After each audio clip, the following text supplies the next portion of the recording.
Hi friends, welcome to my YouTube channel. ನಾನು ಇವತ್ತು ಯಾವುದೇ ರೀತಿ ಕಬಾಬ್ ಪೌಡರ್ ಇಲ್ಲದೇನೆ, ಫುಡ್ ಕಲರ್ ಇಲ್ಲದೇನೆ ಸೂಪರಾಗಿ ಕಲರ್ಫುಲ್ ಆಗಿರೋವಂಥ ಕಬಾಬ್ ಮನೇಲಿ ಹೇಗೆ ಮಾಡೋದು ಅಂತ ತೋರಿಸ್ತೀನಿ.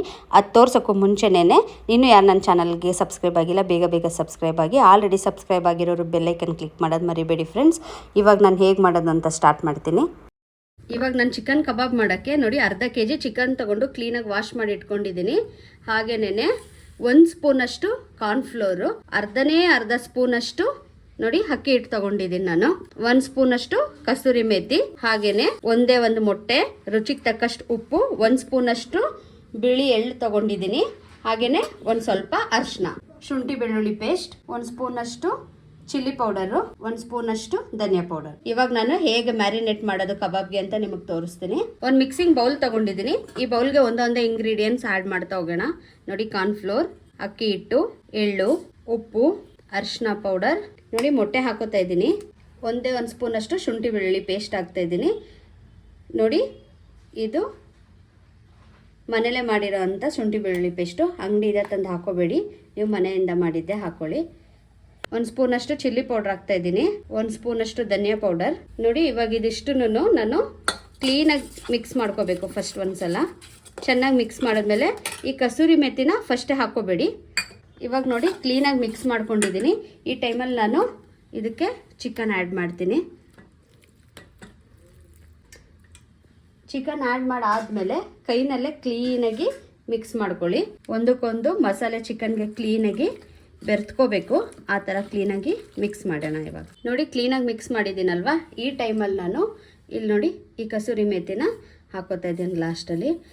ನೋಡಿ, ಇದು ನಿಮಗೆ ಆಪ್ಷನಲ್, ಬೇಕಂದರೆ ಹಾಕ್ಕೋಬೋದು, ಇಲ್ಲ ಅಂದರೆ ಇಲ್ಲ. ಇವಾಗ ಮಿಕ್ಸ್ ಮಾಡಾದ್ಮೇಲೆ ನಾನು ಇದನ್ನು ಮಿನಿಮಮ್ ಅಂದರೆ ಅರ್ಧ ಗಂಟೆ ನೆನೆಲಿಕ್ಕೆ ಬಿಡೋಣ. ಇವಾಗ ನೋಡಿ, ಅರ್ಧ ಗಂಟೆ ಆಗಿದೆ, ಚೆನ್ನಾಗಿ ಮಸಾಲೆ ಎಲ್ಲ ಚಿಕನ್ಗೆ ಹಿಡಿದಿದೆ. ಇವಾಗ ಕಬಾಬು ಎಣ್ಣೆಲಿ ಕರಿಯೋಣ. ನಾನು ಇವಾಗ ಕಬಾಬ್ ಮಾಡೋಕ್ಕೆ ಒಂದು ಬಾಣಲಿ ಇಟ್ಕೊಂಡಿದ್ದೀನಿ. ಆ ಬಾಣಲಿಗೆ ಆದಮೇಲೆ ಆಯಿಲ್ ಹಾಕೋತೀನಿ. ಆಯಿಲ್ ಜಾಸ್ತಿ ಹಾಕೋಬೇಡಿ, ನಿಮಗೆ ಕಬಾಬ್ ಚಿಕನ್ ಎಷ್ಟು ಮುಳುಗುತ್ತೆ ಅಷ್ಟು ಹಾಕೊಂಡ್ರೆ ಸಾಕು.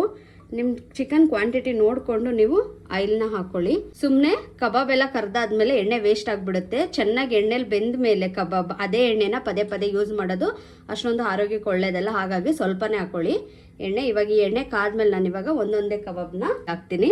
ಇವಾಗ ನೋಡಿ, ಹಾಕ್ತಾ ಇದ್ದೀನಿ. ತುಂಬ ಹೈ ಫ್ಲೇಮ್ ಇಟ್ಕೊಂಡು ಕಬಾಬ್ ಹಾಕ್ಬೇಡಿ, ಮೇಲೆಲ್ಲ ಕಪ್ಪಾಗ್ಬಿಡುತ್ತೆ, ಒಳಗಡೆ ಕಬಾಬ್ ಕ್ಲೀನಾಗಿ ಚಿಕನ್ ಎಲ್ಲ ಬೆಂದಿರಲ್ಲ. ಹಾಗಾಗಿ ಮೀಡಿಯಂ ಫ್ಲೇಮ್ ಇಟ್ಕೊಂಡು ಒಂದೊಂದೇ ಎಣ್ಣೆಗೆ ಹಾಕೊಳ್ಳಿ. ಇವಾಗ ನೋಡಿ, ನಾನು ಎಣ್ಣೆಗೆ ಹಾಕಿದ್ದೀನಿ. ಎಣ್ಣೆಗೆ ಹಾಕಿದ ತಕ್ಷಣನೇ ನೀವು ಈ ಥರ ಸ್ಪೂನಿಂದ ಮಿಕ್ಸ್ ಮಾಡೋಕ್ಕೆ ಹೋಗಬೇಡಿ. ಅದೆಲ್ಲ ಮಸಾಲೆ ಎಲ್ಲ ಎಣ್ಣೆಗೆ ಬಿಟ್ಕೊಬಿಡುತ್ತೆ. 1-2 ನಿಮಿಷ ಅದು ಕುಕ್ ಆಗಲಿ. ಹೈ ಫ್ಲೇಮ್ ಇಟ್ಕೊಬೇಡಿ, ಮೀಡಿಯಂ ಫ್ಲೇಮಲ್ಲೇ ಇದು ಕುಕ್ ಆಗಲಿ. ಇವಾಗ ನೋಡಿ, 1-2-3 ನಿಮಿಷ ಆಗಿದೆ. ಒಂದೊಂದೇ ಮೆಲ್ಲ ನೋಡಿ ಉಲ್ಟಾ ಮಾಡ್ಕೊಳ್ಳೋಣ.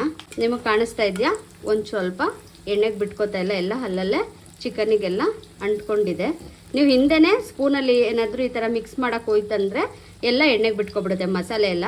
ಆವಾಗ ಬರೀ ಚಿಕನ್ನೇ ಬೇರೆ ಇರುತ್ತೆ, ಮಸಾಲೆನೇ ಬೇರೆ ಇರುತ್ತೆ. ಇವಾಗ ನೋಡಿ, ಮತ್ತೊಂದು ಸಾರಿ ನಾನು ಎಲ್ಲ ಮಿಕ್ಸ್ ಮಾಡ್ಕೊಂಡಿದ್ದೀನಿ. ಮತ್ತೆ ಉಲ್ಟಾ ಮಾಡಿ ಇನ್ನೊಂದು 5 ಮಿನಿಟ್ಸ್ ಕುಕ್ ಆಗಕ್ಕೆ ಬಿಡೋಣ. ನೋಡಿ, ಇವಾಗ ಈ ಕಬಾಬ್ ಆಗಿದೆ. ನಿಮಗೆ ಹೋಟೆಲ್ ಸ್ಟೈಲಲ್ಲೇ ಪರ್ಫೆಕ್ಟಾಗಿ ಬರಬೇಕು ಅಂತ ಹೇಳಿದ್ರೆ ನೀವೀಗ ಇದಕ್ಕೆ ಏನು ಮಾಡಿ ಅಂತಂದರೆ, ಒಂದು ಸ್ವಲ್ಪ ಕರ್ಬೇವಿನ ಸೊಪ್ಪನ್ನ ಮೇಲೆ ಹಾಕ್ತಾ ಇದ್ದೀನಿ. ಕರ್ಬೇವಿನ ಸೊಪ್ಪು ಹಾಕಿ ಕ್ಲೀನಾಗಿ ಒಂದ್ಸಲ ನೋಡಿ ಈ ಥರ ಮಿಕ್ಸ್ ಮಾಡಿ. ಆವಾಗ ನಿಮಗೆ ಟೇಸ್ಟು ಚೆನ್ನಾಗಿರುತ್ತೆ. ಪರ್ಫೆಕ್ಟಾಗಿ ನೀವು ಹೋಟೆಲಲ್ಲೆಲ್ಲ ತಗೋತಿರಲ್ಲ ಅದೇ ಟೇಸ್ಟ್ ನಿಮಗೆ ಕೊಡುತ್ತೆ. ಇವಾಗ ಆಗಿದೆ. ನಾನು ಇವಾಗ ಇದನ್ನು ಎಣ್ಣೆಯಿಂದ ತೆಗೆದು ಸರ್ವ್ ಮಾಡ್ತೀನಿ ಫ್ರೆಂಡ್ಸ್. ನೋಡಿ, ಚೆನ್ನಾಗಿ ಎಣ್ಣೆ ಎಲ್ಲ ಸೋರಿಸ್ಕೊಳ್ಳಿ. ಕಬಾಬಲ್ಲಿ ಎಣ್ಣೆ ಇದ್ದರೆ ಚೆನ್ನಾಗಿರಲ್ಲ. ಇವಾಗ ನಾನು ಸರ್ವ್ ಮಾಡಿದ್ದೀನಿ. ನೋಡಿ, ತುಂಬ ಕಲರ್ಫುಲ್ಲಾಗಿ ಬಂದಿದೆ. ನಾನು ಯಾವುದೇ ರೀತಿ ಕಬಾಬ್ ಪೌಡರ್ ಯೂಸ್ ಮಾಡಿಲ್ಲ, ಹಾಗೇನೇ ಕಲರು ಏನು ಯೂಸ್ ಮಾಡಿಲ್ಲ. ಮನೇಲಿರೋ ಅಂಥ ಸಾಮಾನ್ಯ ಇಂಗ್ರೀಡಿಯೆಂಟ್ಸ್ಗಳೇ ಯೂಸ್ ಮಾಡಿ ನಾನು ಕಬಾಬ್ ಮಾಡಿಕೊಟ್ಟಿದ್ದೀನಿ. ನಿಮ್ಮೆಲ್ರಿಗೂ ಇವತ್ತು ನಾನು ಮಾಡಿರೋ ರೆಸಿಪಿ ಇಷ್ಟ ಆದರೆ ಬೇಗ ಲೈಕ್ ಮಾಡಿ, ಶೇರ್ ಮಾಡಿ, ಕಮೆಂಟ್ ಮಾಡಿ. ಹಾಗೆಯೇ ಇನ್ನೂ ಯಾರು ನನ್ನ ಚಾನಲ್ಗೆ ಸಬ್ಸ್ಕ್ರೈಬ್ ಆಗಿಲ್ಲ, ಬೇಗ ಸಬ್ಸ್ಕ್ರೈಬ್ ಆಗಿ ಫ್ರೆಂಡ್ಸ್. ಬಾಯ್.